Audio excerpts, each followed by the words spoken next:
남원 이영. 한국엔 고전적인 향취를 가진 곳들이 많다.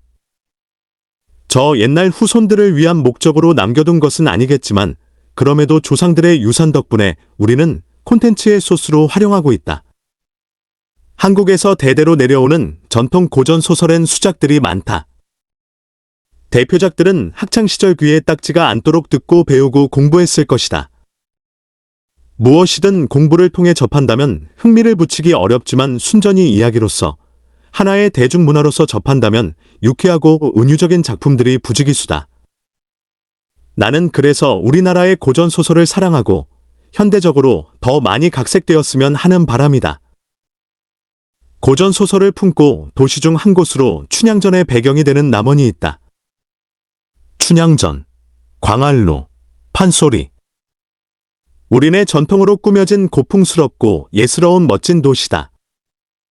마치 익산에 가면 서동유의 세계로 들어가는 것처럼 남원에 가면 춘향전의 소설 속으로 들어간 앨리스가 되어 소설 세계를 여행하는 느낌이 든다.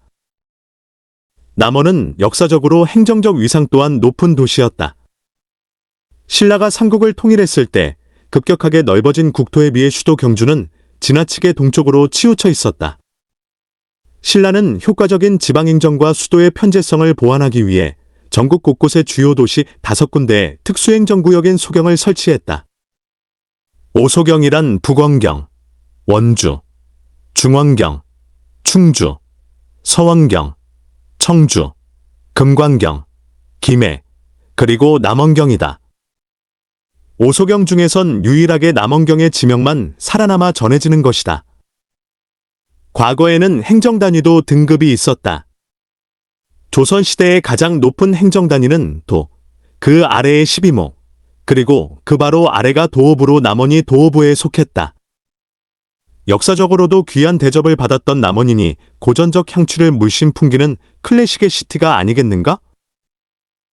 호남의 대표 정자, 광활루.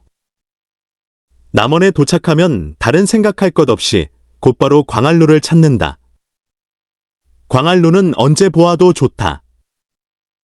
광활루 자체도 좋지만 현재에는 광활루원이라고 부르는 공원이 그렇게도 편안하고 하나하고 아름답고 서정적일 수가 없다. 광활루로 들어오는 입구는 3군데나 있다. 어디든 주차할 공간이 있어서 어디로 들어와도 무관하지만 동문은 피하는 편이다. 동문이 별로라기보단 동문으로 들어오면 광활루를 바로 볼 수가 있다. 광활루를 들어오자마자 보기보다는 입구를 통해 들어오고 흥분되는 긴장감을 가지고 걷고 싶은 마음에 다른 입구를 이용하는 편이다.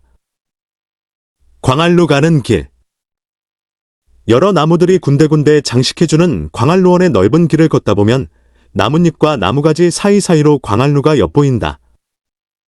설렘은 더욱 고조된다.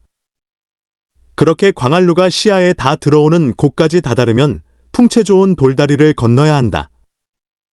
이 돌다리는 견우와 직녀를 이어준다는 오작교다. 조선의 7대왕 세조대에 만들어져서 임진왜란 때 광활루가 전소되었을 때도 훼손되지 않아 원형의 모습을 갖추고 있는 오래된 다리다. 사랑을 맺어주는 다리답게 기골이 크면서도 부드러운 얼굴까지 하고 있는 다리다. 오작교를 건너기 전엔 광활루를 한눈에 다 담을 수 있고 오작교를 건너면 광활루를 한 번에 다 볼 수 없는 대신 세밀한 부분까지 자세히 관람할 수 있다. 마치 사랑하는 마음의 경로를 상징하듯 오작교가 나와 광활루 사이를 이어주는 듯하다. 우리나라에는 3대 정작 건축이 있다. 호남의 제천 함벽루, 영남의 밀양 영남루와 진주의 촉성루. 3대 정작 건축에 끼지 못하지만 호남의 광활루는 그에 못지않게 장대하다. 동양의 전통 건축에서 기둥과 기둥 사이를 칸이라고 하는데 광활루는 정면 5칸의 측면 4칸이다. 경회루가 정면 7칸의 측면 5칸, 진주의 촉성루가 정면 5칸의 측면 4칸으로 광활루와 동일하다.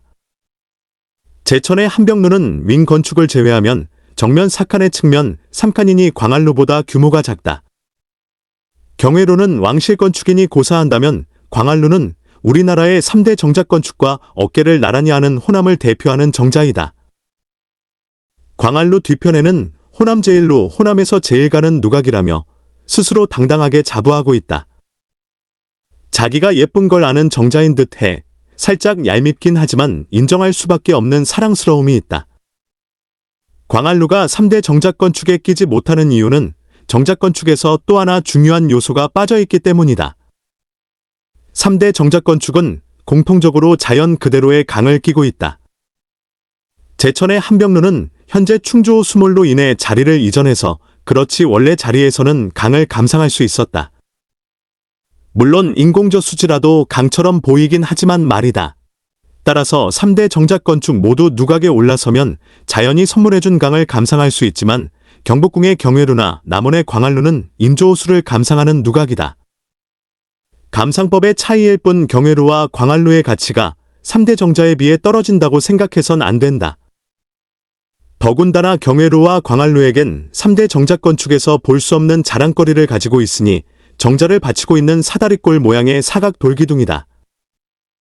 우람한 사각 돌기둥의 열주는 정자의 품위를 높여주면서 든든하고 호방한 멋을 살려준다.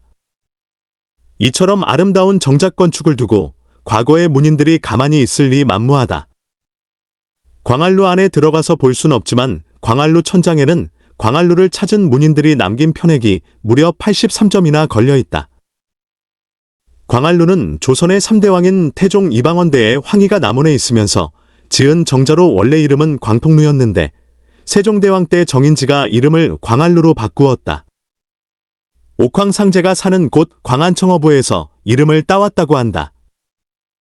그러던 중 임진왜란 후반기에 남원 전투 때 소각되어서 조선 후기 인조대의 남원부사 신감이 복원하였고 정조 때 증축공사를 했다. 광활루를 불태워버린 남원 전투는 잘 알려지지 않은 임진왜란의 큰 전투였다. 임진왜란은 임진왜란 1592에서 1597, 과 정유재란 1597에서 1598으로 구분할 수 있는데 남원 전투는 1597년에 일어난 정유재란 중에 일어났다. 임진왜란 당시 도요토미 히데요시는 전라도를 점령하지 못한 것을 패착으로 여겼다. 전라도 점령에 실패해서 현지보급 확보에 제약이 있었으며 남해안에서 이순신이 일본 수군을 격파하며 보급로를 차단할 때도 반격할 수가 없었다. 1597년 7월 칠천량해전에서 이순신이 없던 조선 수군을 무력화시킨 일본군은 곧바로 전라도 점령전에 나섰다. 일본군 전 부대가 총동원되었다. 일본군은 좌군과 우군으로 나누어 두 방면에서 전라도로 들어갔다. 좌군의 우키다 히데이에, 고니시 유키나가, 시마즈 요시히로 등이 참가를 했고 우군에는 모리 히데모토, 가토 기요마사, 구로다 나가마사 등이 참가했다. 심지어 와키자카 야스하루와 도도, 야스토라가 이끄는 일본 수군의 협조까지 받은 엄청난 병력으로 총 14만 명에 육박했다. 조선군은 명나라와 조명연합군을 구성하고 있었다. 명나라가 삼국위기의 작전 지휘권은 명나라 장수들에게 있었다.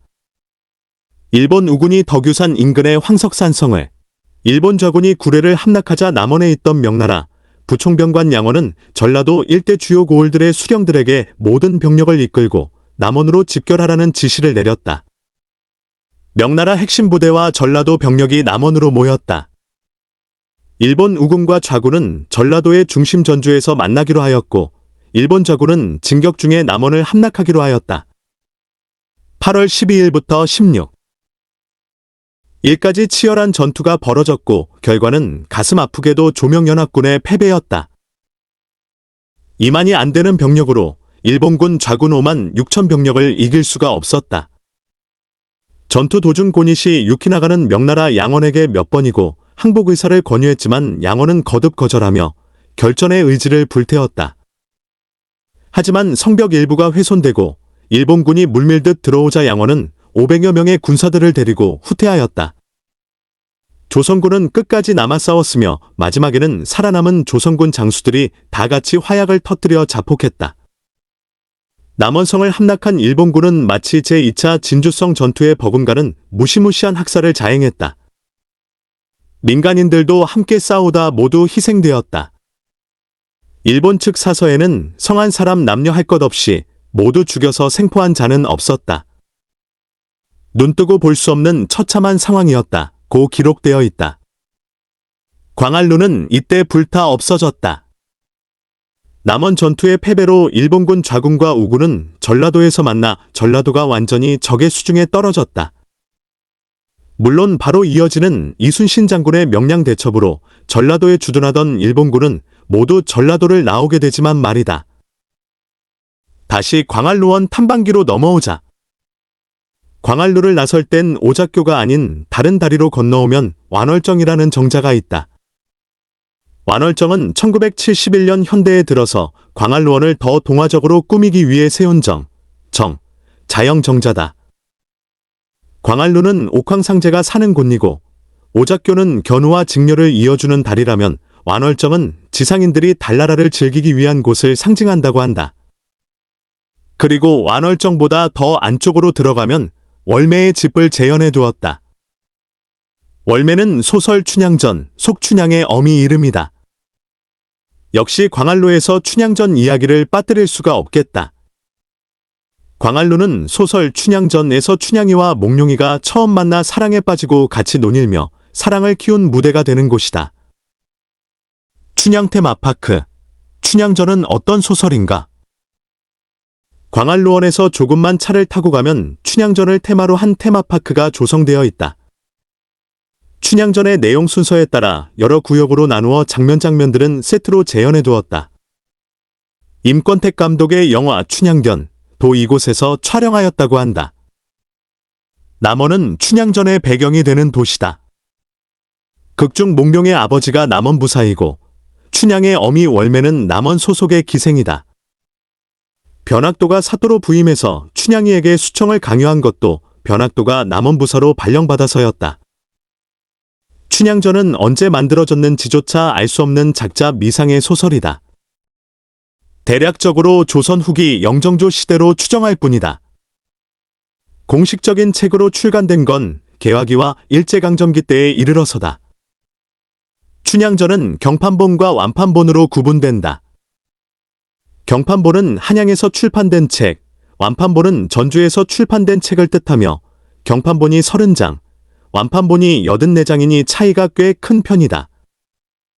춘향전은 경판본 제목이고 완판본 제목은 연려춘향 수절가이다. 모두 한글 소설이고 한문 이보는 더 많은데 역시 작자를 알 수가 없습니다. 대표적으로 광활루기와 가 있다. 춘향전의 결말을 제대로 아는 이가 별로 없는데 이는 버전이 워낙 다양하기 때문이다. 가장 대중적으로 알려지기론 두 남녀가 백년가약을 맺었다는 해피엔딩이지만 결국 둘이 만나지 못했다는 버전도 있고 둘이 혼인을 했으나 훗날 몽룡이 바람을 펴 춘향이가 자결을 했다는 엔딩도 있다. 조선 후기에 생긴 춘향전이 개화기와 일제강점기 때 책으로 전해지기까지 중간에 큰 역할을 하신 분이 있다. 바로 조선 후기 음악연구가 신재효다. 판소리에 관심이 많던 신재효는 떠돌기만 하던 판소리를 연구한 뒤 판소리 마당을 체계화하여 조선 창극사라는 우리나라 최초의 판소리 이론서를 저술했다. 우리나라 판소리 12마당 중 신재효는 6마당을 기록했다. 일제강점기 때는 하나가 탈락해서 흔히들 판소리 5마당이라고 부르는데 그중 하나가 춘향가다. 나머지는 흥부가, 수궁가, 심청가, 적벽가다.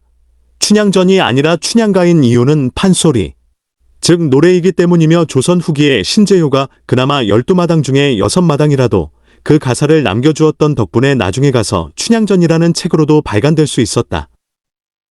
하여 춘향전을 판소리계 소설이라고도 장르를 분류하기도 한다. 춘향전은 비록 소설이지만 엄연히 실존 모델이 존재한다. 바로 인조 때의 성희성이다. 성희성의 아버지가 남원 부서로 부임한 적이 있어서 실제 성희성은 10대 시절을 남원에서 보냈다고 하고 이때 사귀었던 기생이 있었다고 한다. 춘향전에서는 아예 성희성이 쓴 시를 그대로 인용한다. 훗날 성희성은 3차례에 걸쳐 호남 지역의 암행어사로 파견되었다. 성희성은 유능한 암행어사였고 탐관오리들 때려잡기로 정평이 나 있었다. 호남 지역의 암행어사로 파견되면서 성희성은 10대 시절 사귀었던 기생을 수소문했지만 소설과는 다르게 만나지 못했다고 한다. 암행어사는 소설 속 몽룡처럼 과거에 급제하자마자 임명받을 수 있는 관직이 아니다. 성희성도 여러 높은 관직을 두루 거치고 아저씨가 다 되고 나서야 암행어사직을 맡았고 수십 년의 세월이 흘렀으니 10대 시절의 기생을 못 찾는 게 어찌 보면 더 당연하다. 춘향전은 왜 그토록 오래도록 많은 사람들에게 사랑을 받았을까? 역시 신분을 뛰어넘는 사랑 이야기야말로 가장 두터운 팬층을 확보할 수 있는 불문율의 소설 법칙인가 보다. 현대의 관점에서는 유치하고 시시콜콜한 클리셰일 수도 있으나 신분을 뛰어넘는 사랑의 모티프는 신분제가 없는 오늘날보다 신분제가 강력했던 과거에 더 큰 충격을 주었다. 그것도 양반집의 귀한 공자님과 기생의 딸 사이의 사랑이라니. 사랑도 사랑이지만 소설 속 춘향과 춘향의 어미 월매의 대사를 보노라면 속물 같다는 느낌도 많다. 특히 월매는 행색을 의도적으로 초라하게 하여 정체를 숨긴 이몽룡에게 여간 실망을 한 게 아니며 춘향이도 과연 몽룡과의 연애가 순전히 사랑 때문일까 하고 의심이 들 정도로 이몽룡을 통해 신분 상승 욕구를 강력하게 드러낸다. 춘향전은 단순히 연애소설이 아니라 춘향전이 만들어졌을 것으로 추정되는 조선 후기 민중들의 의식각성을 상징한다는 정치적 코드로 해석되기도 한다. 춘향전 연구에 있어서는 연세대학교 국어국문학과의 설성경 교수가 우리나라 최고 권위자이다. 이몽룡의 모델이 성희성인 것을 밝혀냈다. 설성경 교수는 춘향전의 저자가 남원 출신의 진사 조경남이었다고 말하며 춘향전의 주제가 기존의 해석과는 정반대로 오히려 춘향전이 성리학의 원리에 입각한 구체제를 더욱 공고히 하려던 것이었다고 주장한다. 이에 대한 반박들도 여러 가지다. 춘향전에 대해 더 깊이 파고 싶다면 설성경 교수의 논문이나 저작을 그리고 설성경 교수의 연구에 대한 반박글까지 찾아보기를 추천한다. 남원시립 김병종 미술관, 김병종 화백의 동양화. 춘향 테마파크 끝자락에 남원시립 김병종 미술관이 자리하고 있다. 다나 김병종은 남원 출신의 미술가로 아직도 현직에서 왕성히 활동하고 있다. 서울대학교 회화과 졸업 후 개인 작업을 이어가다 지금은 서울대학교 미대 교수 겸 서울대학교 미술관 관장직을 역임하고 있다. 남원시립 김병종 미술관은 김병종 화백님이 기증한 본인의 작품들을 모아 지난 2018년 개관하였다. 김병종 화백의 작품은 동양화를 기본으로 하면서도 서양의 현대미술을 동양화풍으로 승화시킨다는 평가를 받고 있다. 철학 쪽의 박사학위도 가지고 있는 김병종 화백은 예술을 철학적으로 접근한다. 그래서 조선시대 성리학자들이 그린 그림 장르 문인화를 특히 좋아하고 많은 영향을 받았다고 한다. 김병종 화백의 작품을 보는 감상법 중 하나가 붓의 질감을 느끼는 것이다. 김병종 화백은 오로지 동양의 모필로만 그림을 그린다고 한다. 동양의 모필은 대단히 인간적이고 또한 인문학적인 재료입니다. 그것은 단순히 그림을 그리는 도구를 넘어 사람과 감정을 나누고 소통하며 서로 넘나드는 존재가 아닐까 생각해 봅니다. 중략, 붓은 대단히 직물적인 물건입니다. 붓을 잡은 이의 몸 상태와 심지어 기분까지 종이 위에 그대로 옮겨놓습니다. 기분이 좋을 때면 경쾌하게 춤을 추고 마음이 무겁고 답답할 때면 좀채 나가려 하질 않습니다. 그래서 무라일체라는 말이 실감이 납니다. 처음 그림을 그리겠다고 나섰을 때부터 붓과의 애틋한 인연이 시작되어 이제는 아예 생애 자체를 그 한 자루에 의탁해 사는 느낌입니다. 세상은 광속으로 변하고 온갖 새로운 것들로 번쩍대는데 내 첫사랑 붓 한 자루는 나와 함께 세월을 지탱하고 있습니다. 진정 낡아도 좋은 것은 사랑뿐인 것 같습니다. 김병종 화백 작품의 소재는 크게 두 가지로 구분할 수 있겠다. 하나는 예수다. 독실한 크리스천이기도 한 김병종 화백은 자신의 예술성으로 신실한 신앙심을 표현했다. 심지어 그의 작품 가운데 바보 예수 연작도 있다.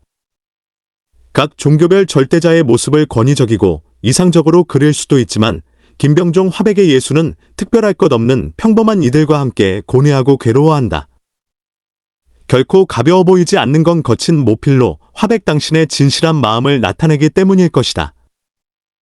역설적으로 예수의 존재를 우리 인간과 더 가까이에 있게 해주는 숭고함을 자아낸다. 두 번째는 자연, 특히 물이다. 자연을 다룬 작품에선 화백의 순수한 심정을 엿볼 수 있다. 흡사 양주의 장욱진 화백의 작품과도 친연성을 갖는다. 둘 모두 동굴벽화를 연상하게 하는 원시적 회화성이 뚜렷하다.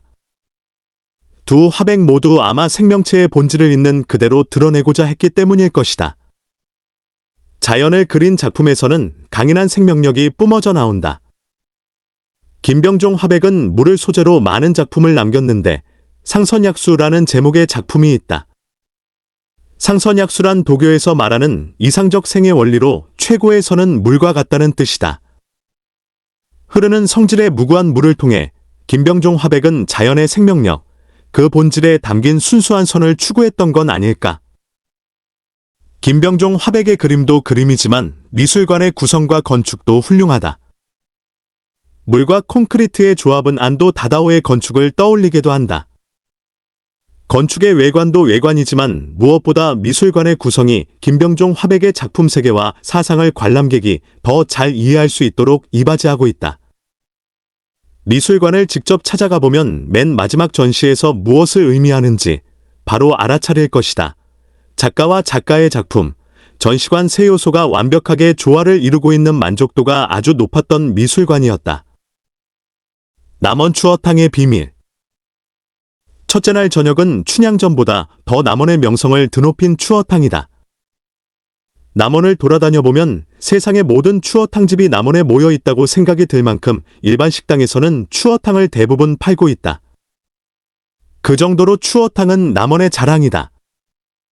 미꾸라지를 한자어로 이추어, 추어 혹은 추어라고 한다.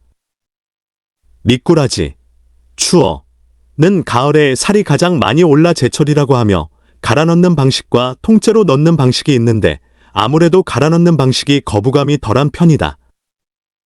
미꾸라지는 논이나 민물에 보편적으로 서식하기 때문에 추어탕은 오래전부터 전국적으로 많이 먹는 음식이었다. 다만 지역별 차이점이 뚜렷한데 전라도식은 약간 걸쭉하고 빨갛게 해서 먹는다. 경상도가 고향이신 내 부모님이 해주시던 추어탕은 언제나 맑은 색이었다. 그렇다면 왜 남원이 추어탕으로 유명할까? 남원에는 섬진강의 지류천들이 워낙 많아서 미꾸라지가 많이 잡힌다.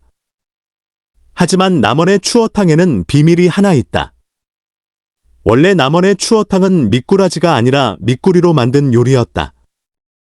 미꾸라지와 미꾸리가 생긴 건 비슷하지만 엄연히 생물학적으로 다른 종이라고 한다. 남원에서는 미꾸리로 추어탕을 해먹었는데 미꾸라지의 성장 속도가 미꾸리보다 빨라서 남원 추어탕이 유명해지면서 빠르게 확보할 수 있는 미꾸라지만을 양식했고 현재는 거의 전부 미꾸라지 추어탕만 다루고 있다. 1959년 개업한 전국에서 가장 오래된 추어탕집인 남원의 새집 추어탕을 비롯한 소수의 추어탕집만이 전통적으로 미꾸리를 사용한 추어탕을 내고 있다. 과연 추어탕의 성지답게 추어탕만 팔진 않는다. 미꾸리를 활용한 여러 가지 요리들로 구성된 세트 메뉴가 있는데 남원에서는 추어로 숙회를 해먹는 요리가 있고 또 깻잎에 말아 튀김으로도 해먹는다. 세트 가격이 만만치 않지만 이만한 몸보신 요리가 또 없다. 또 하나의 자랑스러운 K푸드다. 실상사와 백장암, 그리고 국보시포. 둘째 날 눈이 즐겁게 떠졌다. 점심부터 먹고 둘째 날 일정을 소화할 예정인데 점심으로 먹을 식당이 예전부터 꼭 가보고 싶었던 곳이기 때문이다. 남원에는 경박루라는 중국집이 있다. 무려 1909년, 그러니까 일제강점기가 시작도 하기 전에 문을 연 중식당이다. 이미 TV에서도 여러 차례 소개된 바 있다. 하긴 TV의 역사보다도 긴 식당이니 100년 전과 오늘날의 메뉴가 같을 순 없겠지만 실력만큼은 그대로라는 확실한 믿음이 있다. 경박루에선 물짜장이 유명하다고 해서 물짜장과 탕수육을 주문했다. 전라북도에는 물짜장을 파는 중국집들이 많다. 군산에도 국제반점이라는 개인적으로 좋아하는 물짜장 중국집이 있다. 영화 타짜의 촬영지이기도 했던 곳이다. 물짜장은 전주에서 화교 한 분이 개발해서 순식간에 전북 지역으로 퍼지며 물짜장이 전라북도의 향토 음식으로 자리 잡았다. 경박로 물짜장의 맛은 새콤하니 달짝지근했다. 그런데 내가 충격을 먹은 건 탕수육이었다. 이 식당의 탕수육이 가장 유명하다곤 듣기만 하였는데 비주얼로는 특별할 게 없었다. 오히려 튀김색이 어두워 눅눅해 보였다. 물론 바삭거리진 않았지만 눅눅하기보단 튀김 식감이 매우 부드러웠고 속살은 쫀득하여 함께 갔던 일행들이 서로 눈이 휘둥그레져 아무 말 없이 서로 쳐다봤다. 연신 최근에 먹은 최고의 탕수육이라며 탕수육은 흔적도 없이 사라졌다. 둘째 날은 남원 시내에서 더 멀리 가보고자 한다. 신라말 전국에 창건되었던 구산 선문 중 하나인 실상사로 향한다. 통일 신라는 중대와 하대로 구분한다. 중대는 전제군주권이 확립된 안정의 시대였지만 하대는 귀족들 간의 왕위쟁탈전이 치열하게 벌어졌던 분열과 쇠퇴의 시대였다. 불교 국가였던 신라에서는 중대 때는 교종이라는 종파가, 하대 때는 선종이라는 종파가 유행했다. 교종은 불경의 교리를 중요시하고 통치 이데올로기 성격이 짙은 엘리트적 종파인 반면 선종은 불경보다는 불심, 참선 수행을 더욱 강조하는 민중적 종파로서 신라의 중앙정부가 제기능을 하지 못하던 하대에는 선종이 백성들의 지지를 받아 빠르게 퍼졌다. 신라 하대의 선종의 바람을 일으킨 도의선사에 대해선 양양편에서 소개한 바 있다. 잠깐 양양편의 일부를 발췌해오자면 이렇다. 귀국 후 도의선사는 선종을 설법하였지만 신라의 수도 경주에서 통치 이데올로기의 불교를 강조하던 귀족과 왕족들이 선종을 환영해줄 리 만무했다. 신라의 수도에 활동하던 승려들 전부 교종 승려들이었기에 도의선사는 신라의 주류 불교 사회에서 이단시되었고 도저히 수도에서 활동하기가 어려웠던 도의선사는 지방 곳곳을 전전하다가 양양의 깊은 산골까지 몰려들어가게 될 수밖에 없었다. 도의선사는 숨어들어간 이 양양의 산속에 진전사라는 사찰을 세우고 제자들을 조용히 키워내며 생을 보냈다. 도의선사의 꿈은 양양에서 중단되는 듯했다. 그러던 중 도의선사의 선종은 제자 염고화상으로 이어졌고 다시 염고화상은 그의 제자 보조선사 채징에게 선종의 계보가 이어졌다. 보조선사 채징은 선종 사상을 굳건히 믿으며 오늘날의 전남장흥의 가지산에 보림사를 세우고 최초의 선종 선문을 개창한다. 보조선사 채징이 세운 보림사의 선종 선문을 가지산문이라 하며 이후로 선종은 지방 곳곳으로 퍼지게 된다. 9세기 신라 중앙정부가 점점 부패해지거나 무능해지면서 지방의 호족들은 탈중앙집 권화를 목표로 하나의 통일된 이론적 교리를 배척하는 선종을 경제적으로 물씬 지원해주며 전국, 지방 곳곳에서 가지산문을 시작으로 큰 선종의 선문들이 생겨났고 이 중 가장 세력이 강하고 넓은 9개의 선문들을 구산선문이라고 했다.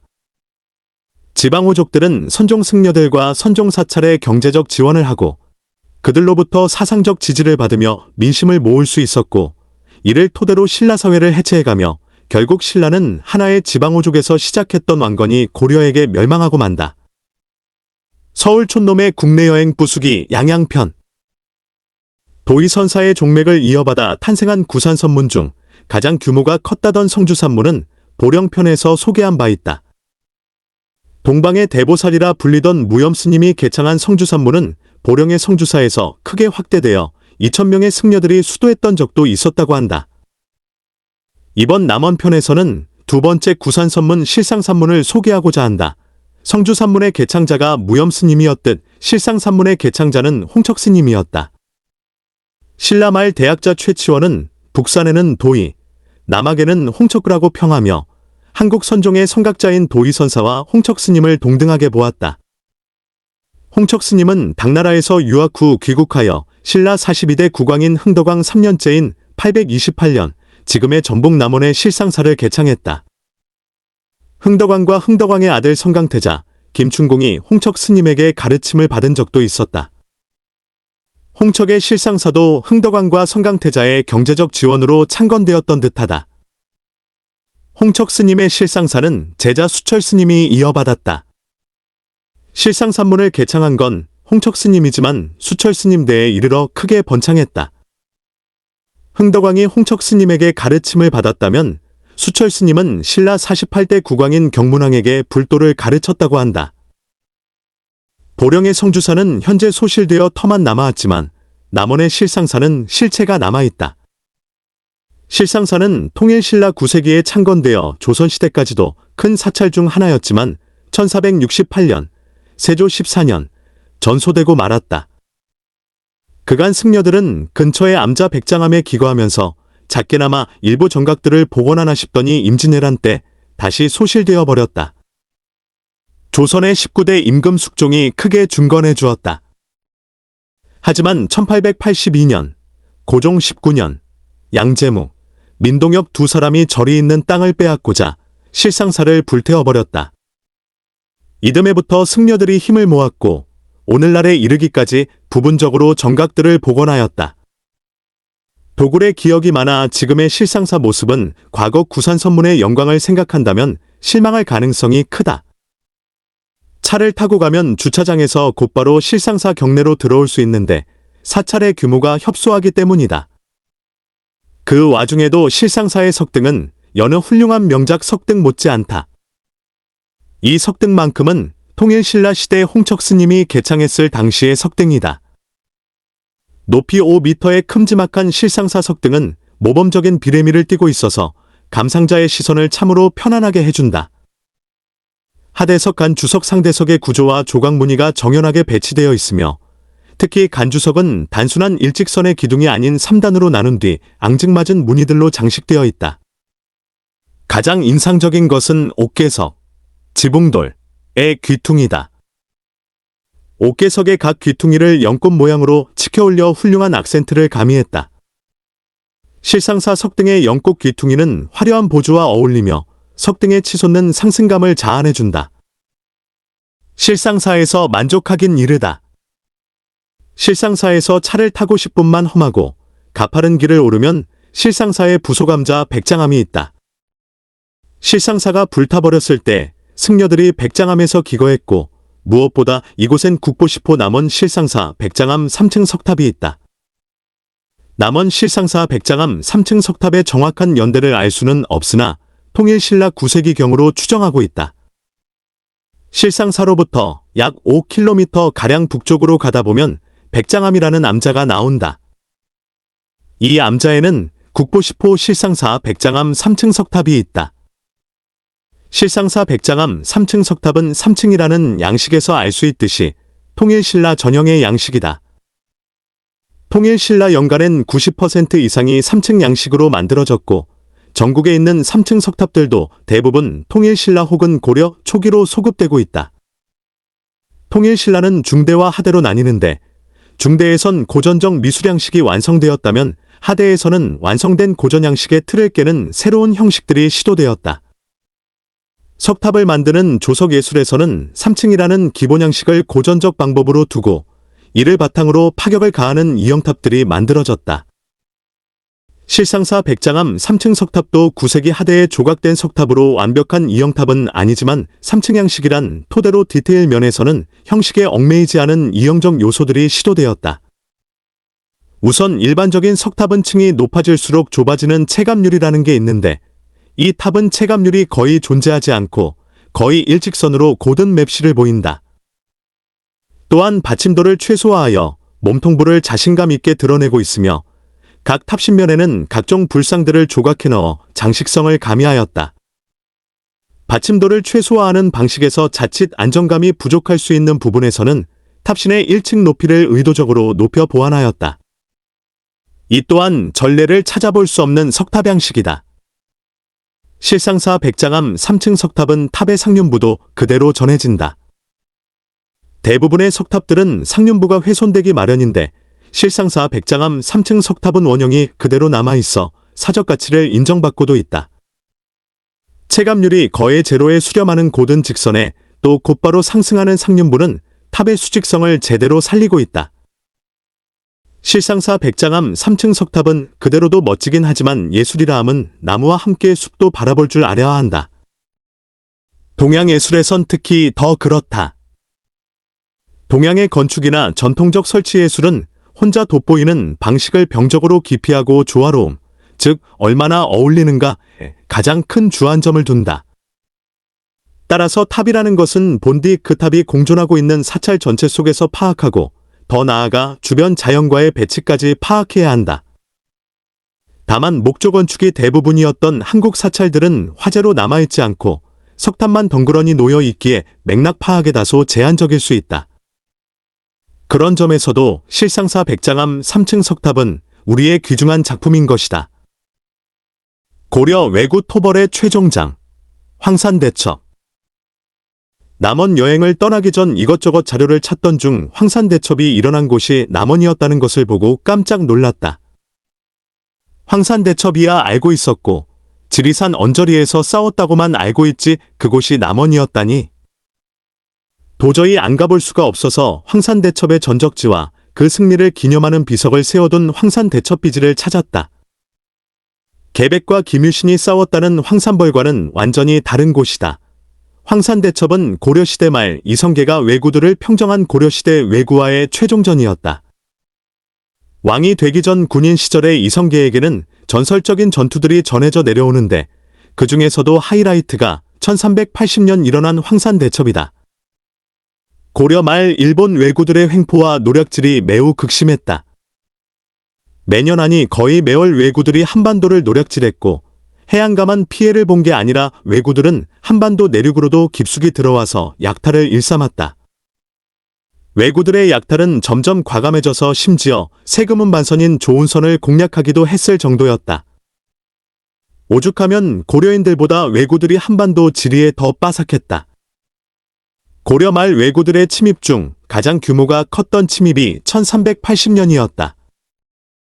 무려 500여 척이라는 유례없는 대규모 왜구 선박들이 고려로 쳐들어왔습니다.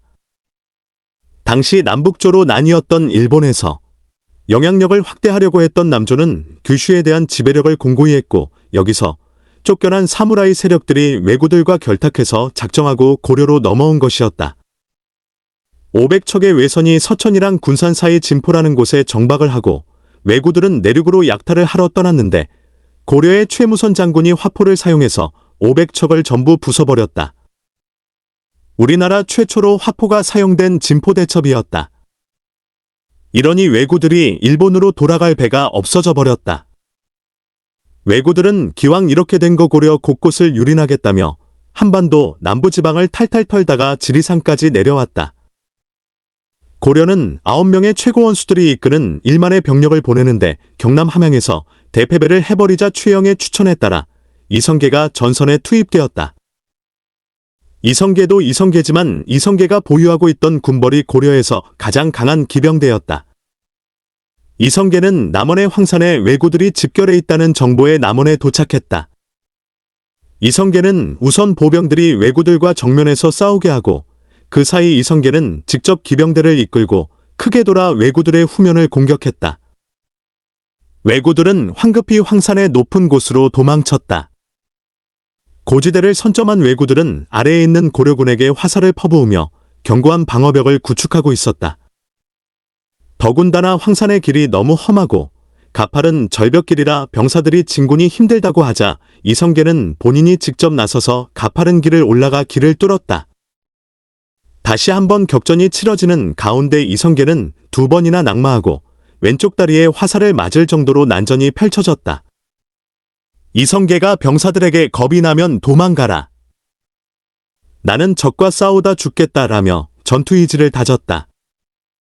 마침 왜구 적장 아지발도가 눈에 띄었다.